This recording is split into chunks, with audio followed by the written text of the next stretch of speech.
இன்றைக்கி நம்ம தக்காளி பஜ்ஜி செய்யலாம். சீக்கிரமாக சட்டுன்னு சிம்பிளாக ஒரு தக்காளி பஜ்ஜி. அதுக்கு நான் வந்து 4 தக்காளி வேக போட்டிருக்கிறேன். கூட கொஞ்சம் சின்ன வெங்காயம் பூண்டு போட்டிருக்கிறேன். இந்த தோலெல்லாம் உரிச்சிட்டு நல்லா மசிச்சு எடுத்துகிட்டு வந்துடலாம்.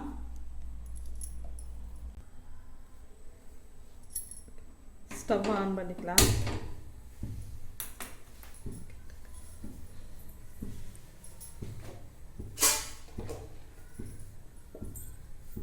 கொஞ்சம் ஆயில் போட்டுக்கலாம்.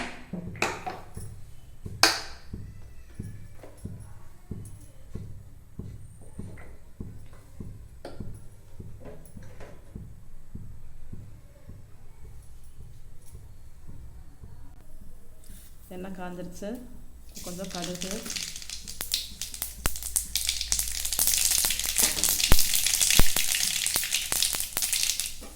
கொஞ்சம் கடலைப்பருப்பு, ஒரு பட்டை, ஒரு கிராம்பு, கொஞ்சம் சோம்பு, கசகசா, பெரிய வெங்காயம் பொடிசாக நறுக்கி வச்சுருக்கிறேன், கருவேப்பிலை, கொத்தமல்லி தழை எங்கள் வீட்டில் இல்லை, கொஞ்சம் தான் இருக்குது. நீங்கள் நிறையா போட்டுக்கோங்க. நல்லா வணக்கிட்டுக்கலாம்.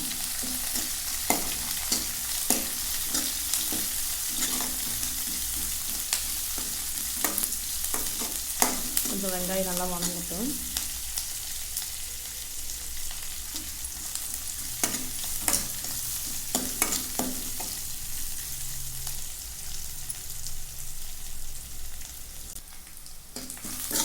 வெங்காயம் நல்லா வணங்கிட்டு மசாலா பொடி போட்டுக்கலாம்.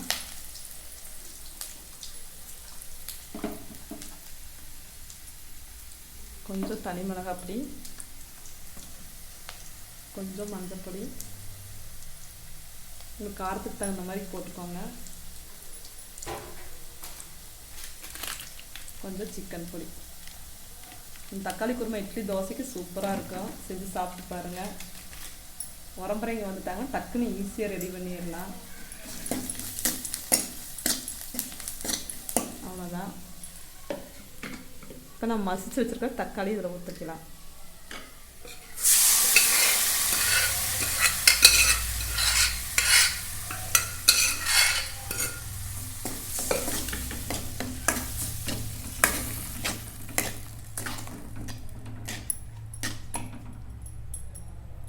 தேவையான அளவு உப்பு போட்டுக்கலாம்.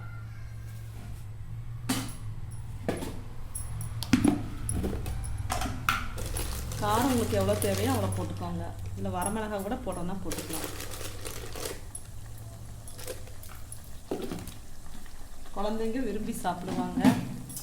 தக்காளி தோலை உரிச்சிடலாம். இது கொஞ்சம் வணங்கட்டும். சிக்கன் பொடினா நீங்கள் கொஞ்சம் கறி மசால் பொடி கூட போட்டுக்கலாம். அதுவும் டேஸ்ட் நல்லா தான் இருக்கும். இது ஓரளவுக்கு நல்லா வணங்கி வந்துட்டுருக்குது.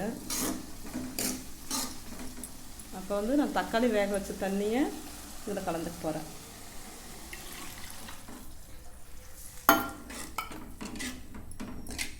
அவ்வளோதான். ஒரு மூடி போட்டு ஒரு 5 நிமிஷம் கொதிக்க விடலாம்.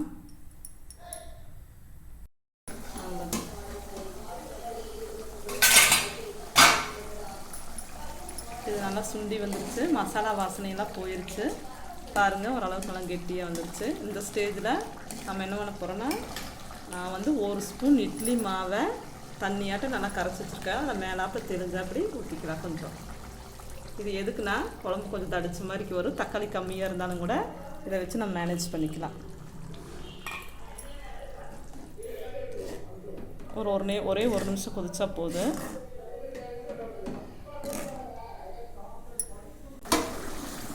பாருங்கள், நல்லா கெட்டியாக வந்துருச்சு.